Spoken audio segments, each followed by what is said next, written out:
Hi guys, for my latest video I just wanted to do a video exclusively on my experience with taking medication. And before I begin, I just want to preface my comments with one, I am not a psychiatrist, I am not a mental health professional, so my advice is my experience only, and always listen to your mental health professional when it comes to taking any type of pharmaceutical intervention. The other thing that I will tell you before I begin is that I firmly believe that medication alone is not going to be a solution, a complete solution.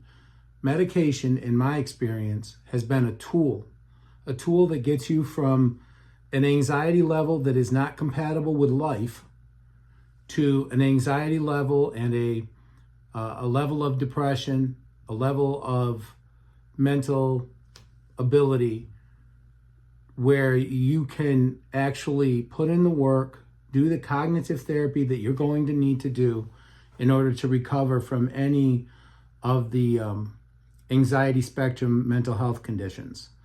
So I just wanted to touch on some things that were, this is the way things went down for me. I also know that every individual is going to have their own experience with mental health, with medication and mental health for that matter. And it's, what medication works for one person might not work for another and vice versa. So that's why I'm going to steer clear of mentioning the specific medications that I was using other than maybe the family type of medication that it was. So my first experience, like probably a lot of you out there, with taking anything for depression or anxiety was through my primary care doctor. And it went poorly. Predictably, it went very poorly. It was a popular drug at the time. I'm not even positive it's still on the market, but I tried it. It did absolutely nothing for my symptoms, nothing at all. If anything, my anxiety went up a little, and it was also supposed to help with depression. Didn't touch it. And then when I went off it, if I got up too quickly, I would feel like I was going to black out or pass out. And I was very concerned, so I made an appointment right away with my primary when that happened. And sure enough, he says, no, that's typical with this medication when you go off it. So I'm not sure what exactly about that medication made that symptom happen when you stop taking it.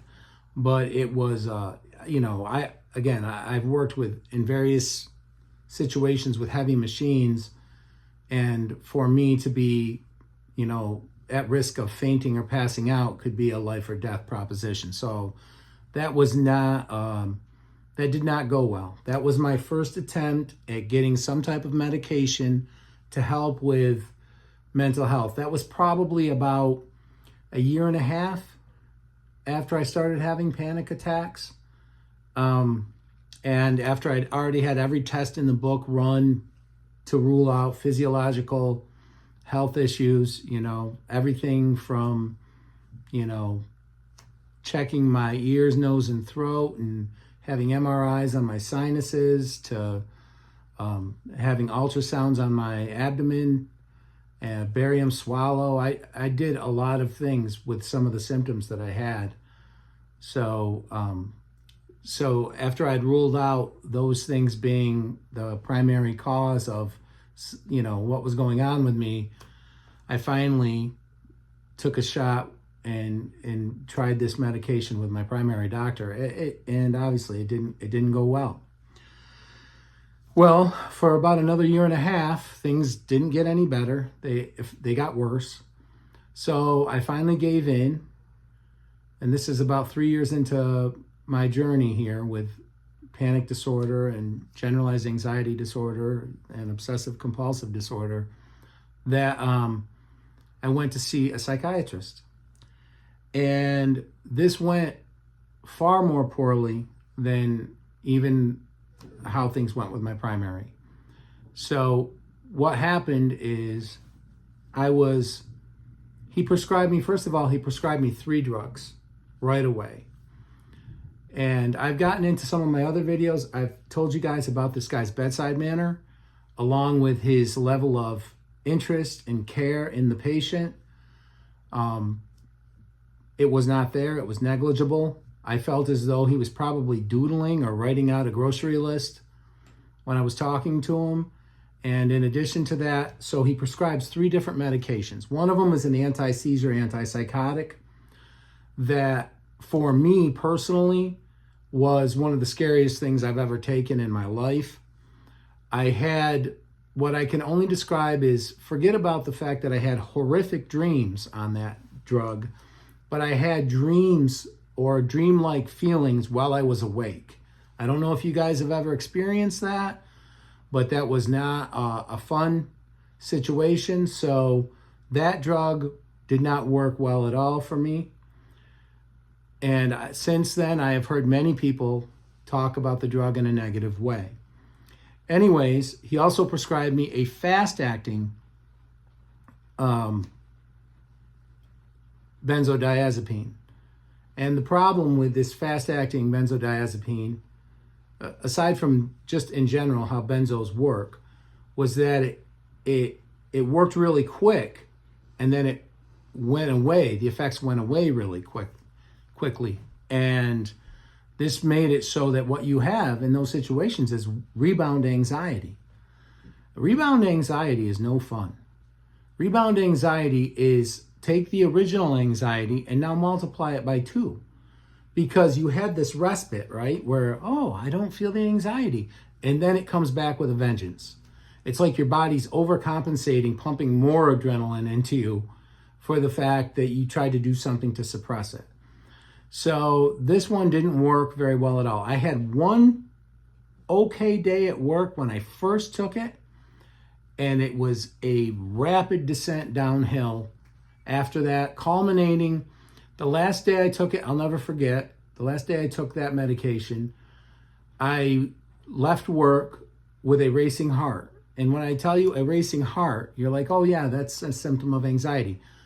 My resting heart rate was 140 to 150. I was hooked up to an EKG for 2 hours and it did not go down. It did not go down.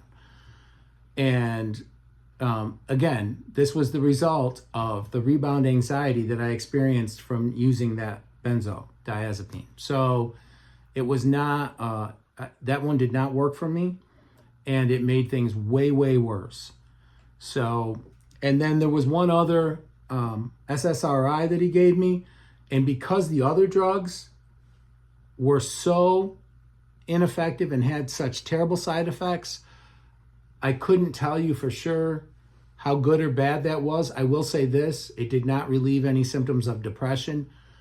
I definitely ended up in a way worse situation after I had seen this gentleman than before. He was clearly in the business for the money. He did not have the patient's interest, in the forefront. And I also believe that he probably was in cahoots with, pharmaceutical companies, to try to push medication, because, 3 medications, every time you prescribe a medication, and again, I'm not a psychiatrist, but medications interact with each other. Even if they don't have a physical interaction, you're dealing with, the brain's biochemistry, and also the fact that everyone's individual biochemistry is different. So I always feel like one clue that you may not be at the right place if you're seeing a mental health professional is if they want to give you a bunch, if they prescribe you a bunch of drugs, or they prescribe you insanely high doses. My experience has been, both with myself and others who have received pharmaceutical intervention, that an intelligent prescriber or doctor is going to start off in lower doses, start off with less medications, see how it goes, and then adjust the medication accordingly. And that'll be a good clue for you guys if you're as to whether you're seeing the right person and getting the right type of help. So yeah, so that's how that second one went for me. I ended up off of all of those medications, and then, by 2008, 2009, my generalized anxiety and panic disorder had gotten to a point where I couldn't think. I was having significant derealization and depersonalization, which is, to me, one of the most scary symptoms of anxiety that exists. I think any of us, if we don't feel real, if we don't feel like we're there, if we don't feel like our environment is real, if we don't feel like our relationships with people are real, that's the scariest thing. So that's the point I had gotten to. I went to my primary care doctor. He said, "Do you want to try one more time to see a professional?" He gave me a number, and I was just in such a desperate way, in fear of, losing my job, losing my family even, that I decided to go ahead and give it a shot.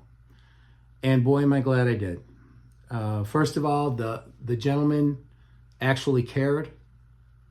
So that, number one, that's most important. To me, if someone's looking me in the eye and also explaining to me what they're prescribing, why they're prescribing it, and, so right away I felt like I was in better hands. But then on top of that, again, started with a smaller dose, actually took a medication that I had already gotten from my primary and gave me a different way to take it, a different way to dose it. And that alleviated the rebound anxiety. And right away, definitely within 3 or 4 weeks of starting on that drug regimen, I had significantly less anxiety. It was really good. And also, and this is another thing maybe you guys have experienced, my mood stability was very poor. I had a lack of impulse control with my temper, obviously with my eating. I was in a horrible place. And the one SSRI worked very effectively as a mood stabilizer. It's almost like it gave me some patience back. It worked really well. And I was able to take those two drugs for about the next 10 years. And, then there have been some adjustments since then. I no longer take the benzodiazepine that was prescribed. I've been able to successfully wean off that. But I still take the SSRI that I've taken for the last, let's see, what is it now? 15 years. So, it did work. And this is what I want to tell you guys. It's not like it just made things go away. It didn't. I remember in my first few appointments with the psychiatrist I saw that actually helped me recover, I still would say, well, I started to have a panic attack at work, and I felt like I had to leave. I went out to the parking lot or whatever, and of course he says, well, did you finish your shift? And I'd say, yeah, I did. He goes, well, good. He said, just keep moving forward.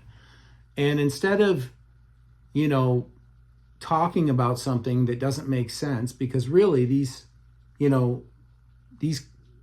anxiety conditions, the reasoning that we're doing does not make sense. It doesn't pass the logic test. So, you don't entertain that. And he knew not to entertain that. So he'd let me talk about something scary that had happened or something I was worried about. But then he'd say, I'm proud of the progress you're making. And it was really nice to know that, somebody actually cared, but also knew, how to interact with somebody who was in the throes of, serious generalized anxiety and panic disorder. So it worked out really well for me. It was really a blessing. It really, I'll be eternally grateful to that gentleman for helping me get through that. And so since then, like I say, I'm pretty much just on the one SSRI. Now I have a backup pharmaceutical just in case for a more acute anxiety. But, I've done well on that now for, I've had 2 relapses, one in 2018, one in 2020. And I've gotten through them essentially with, taking the same medication and just doing the therapy that I need to do. So as far as my advice to you guys on the idea of medication, like I said in the beginning of the video, don't look at it as it's going to fix everything, because that's not the way medication works. I'll spare you the suspense on that one. You're not going to take a pill and feel like your old self. Not exactly. You might feel a lot more like your old self, which is enough to get through and to do the work and to do the therapy that you're going to need to do to get back to being yourself. So that's number one. The second thing, don't let, first of all, go see a mental health professional. That's important. Don't let the fact that taking medication, I know that's a scary proposition, right? But if you really are not able to deal with either your depression, your anxiety, your panic disorder, whatever it is, and it's affecting your life, it's worth it to go see a mental health professional.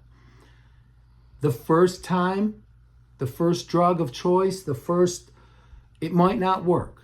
Don't give up on it, though. Don't close your mind to the idea of that being something that can help you, because a lot of the time, it takes a couple of tries. For me, it took me 3 tries to get it right. But I am, extremely grateful that I was able to work up the courage to go that 3rd time and, risk taking medication again. So medication is not going to fix everything. Don't be afraid to try medication if that's what a mental health professional thinks will help you get better. And,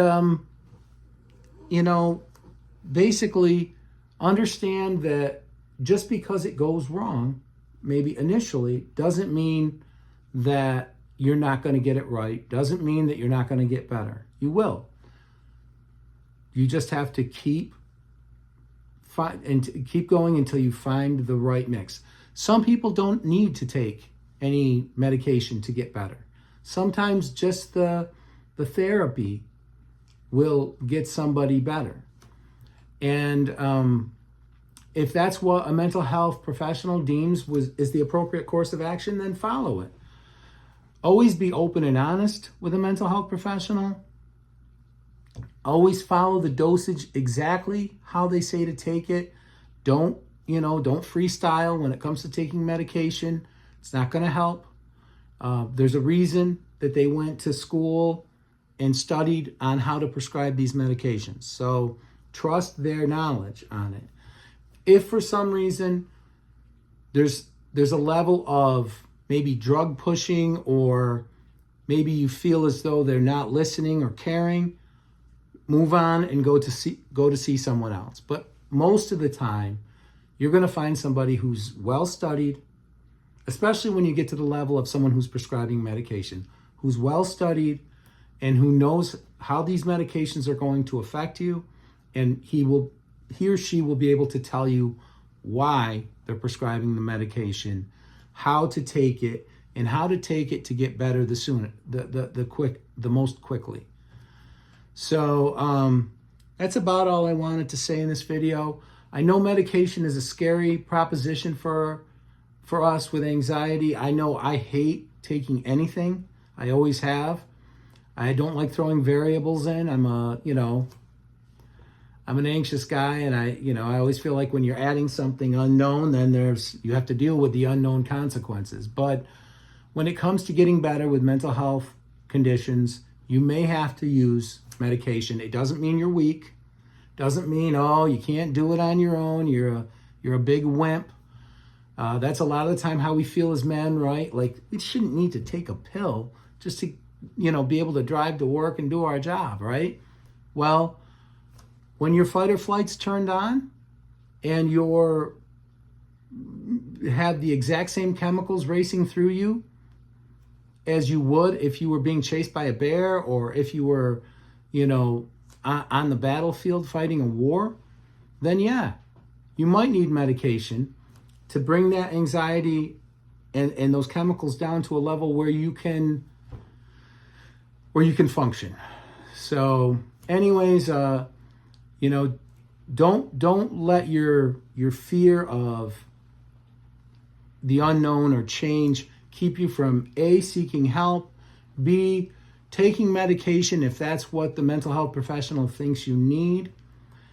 And so that's about all I want to say. Again, thank you guys so much for the engagement with the channel. Like, share, subscribe. Let anyone you know who's enduring mental health issues, especially in the anxiety spectrum, let them know about the channel. The whole reason I started the channel was to let people know that they're not alone, to let people know about the symptoms that they're having, and also to have them work up the courage to get the help they need so they can get better, not waste large chunks of their life, on Google searching for things, or sitting in a dark room, having panic attack after panic attack, or becoming agoraphobic. Life is meant to be lived. And, that's the whole intent, my whole idea behind starting this channel. So again, thank you guys so much. And until my next video, take care.